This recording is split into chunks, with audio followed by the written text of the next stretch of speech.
Black women, you must stop quitting your job because of microaggressions.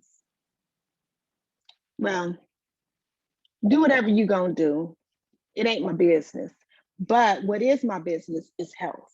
And I want to give you these 5 tips, these 5 things to do to make sure you quitting your job is the right decision for you. First, ask yourself, have you taken a complete assessment of the situation? Take a complete assessment of the situation, which means that you're going to have a conversation. You're going to express your expectations in the workplace. So you're going to address the situation. And then if it doesn't stop, you're going to look for your employment handbook to find out what it is that you're supposed to do in this situation. I would do this before talking to my friends, before talking to anyone, because you have a set of rules of the things that you should do. And I know that being in the workplace, they don't always play fair, and it's a lot of tyranny that happens in the workplace. But the reason why the tyranny happens is because their employees are very afraid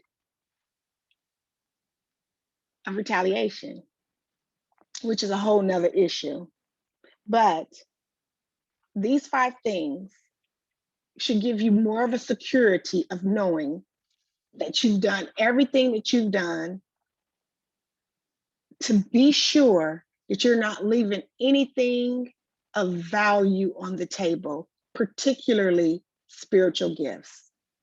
Because remember, we don't war against flesh and blood, but against principalities and, in policies and stuff in high places, right? So you need to assess the situation. You need to address it and have conversations. We also need to decide what it is that we want. So before you go and address these situations, also assess what it is that you want and ask for what it is that you want, whether or not you want someone to stop with this microaggressions. You can't just say, oh, I'm experiencing microaggressions. Well, what are these microaggressions? Is there a white woman always, gazing over at you to see whether or not you're doing something particular, or, you catching people, nitpicking you about certain things and other people are doing them? Like, you have to be able to articulate what microaggressions you're experiencing and ask for the stop. Address it. Conversations go a long way. Sometimes people don't even know that they're doing them. I have these type of conversations with people in the workplace, not regularly, because I've already, have established and taught people how to treat me. So, I'm cherished in my workplace, and I am also respected in my workplace because of, setting healthy boundaries and doing things that are very difficult to do because we don't have the correct mindset as being an employee in an employee-employer establishment. And it's part of the things that I do teach in my my agency. But the number 2 thing that you should do, did I say know what you want? Yes. So ID your outcome. That's number 2. The number 3 thing that you should do before you quit your job is to judge the situation. Not your feelings, not judging what someone else says, but judge the situation. Make a judgment. Is this a good thing or is it a bad thing? Are my feelings just hurt by this?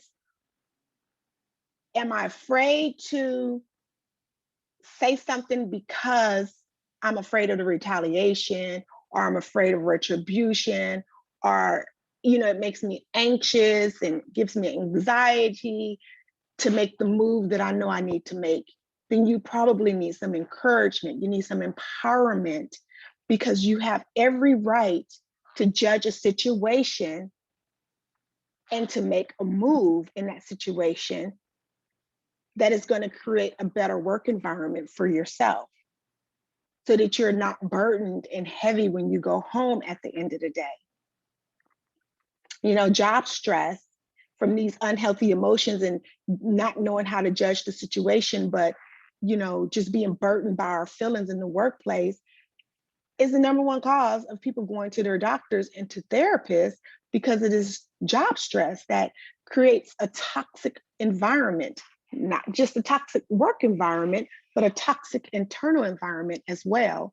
And it plays into the traumas that we as Black women suffer from just generational curses and just the way that we've always been in our dealings with white people who just so happen to be our managers and our directors. And so we never really learned how to have these conversations in the workplace that defines who you are and what gifts and talents that you bring to the table in a diplomatic way. So people end up going and having all this stress and anxiety and chest tightness, when just having a conversation with people who you may feel it, that are bigger than you, are more powerful than you in the workplace, leaving you with no outlet. So learning to judge the situation and becoming empowered and saying,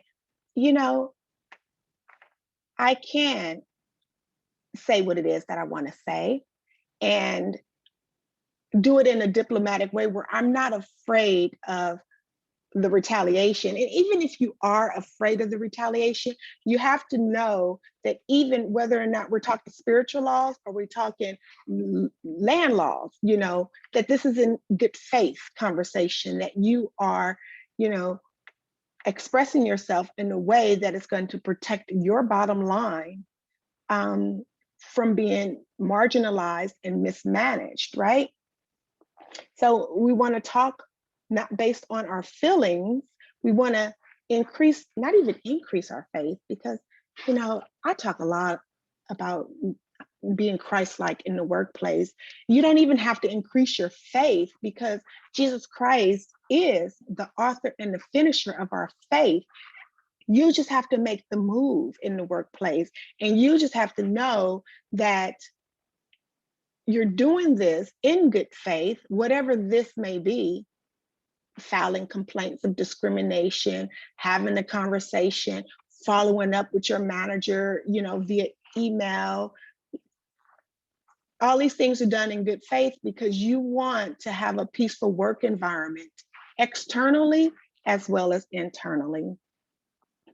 So that's number 3. The number 4 thing that you should do, or the 4th thing that you should do before you quit your job, is write your vision. Write your vision. What do you see as your goal that you should be focused on and pursuing? Okay, so this is about planning. This is about implementations, doing the things that will get you closer to that vision. So we're talking about quitting a job. You're quitting a job. Are you going to a place that is going to cause you to stretch yourself? Is it virtue? Is it, of good standing and good rapport? Are you quitting a job so that you can go do something better? That's great.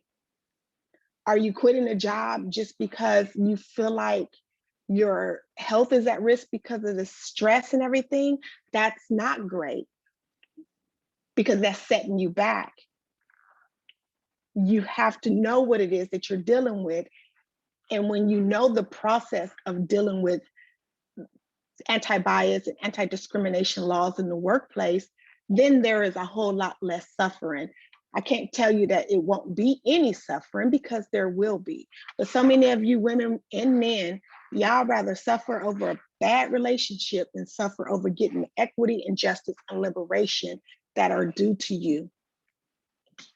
So also, after you make a plan and you do this implementations, then you should reevaluate what good things have happened. Don't worry about the bad things, because your equity is about you winning your equity, right? You're winning your position in this world. Nobody can give you equity. You have to be able to become empowered and execute your leadership skills so that you can attain those things for yourself and your family, your children, your community. So you reevaluate the things that you have already experienced. Reevaluate your past and how you dealt with these things in interpersonal and familial relationships. And then you implement those strategies based on your policies within the workplace. You're not in the wrong for wanting to take care of yourself. You're not in the wrong for wanting to take care of your health. And I agree that there should not be so much suffering in the workplace because of microaggressions, but I disagree that there should be no suffering. This is why we have spikes of stress hormones. This is why these stress hormones give you the ability to take flight or to fight. And my industry, science, they'll tell you that there's no need for all of this, stress hormones to be going off like this, because we're not, there's not a saber-toothed tiger after us. But white supremacy is after you, okay? White supremacy is after you, and this is your internal radar going off. And so you need to know what steps and strategies to take and to implement to be sure that you don't fall victim. So I do offer an executive book club. I would love for you to come, and it's the 10 Power Moves for Healthcare Workplace Equity. This is my latest book, Bias and Burnout. And the book club is offered exclusively for attendees that come to Thinking Smart about healthcare. It's on the last Wednesday of the month. It starts at 6 p.m. In the book club, I do share the exact 10 power moves that I used to fight back against systemic employment discrimination and win my equity, win my justice, win my liberation.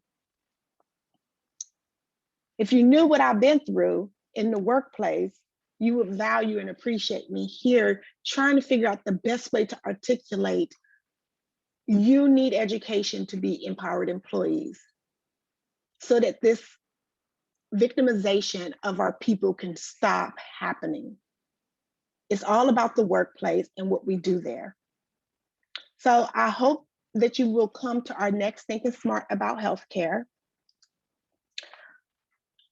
I will leave a link for you to come to the conversation, and that is the prerequisite to even get into the book club.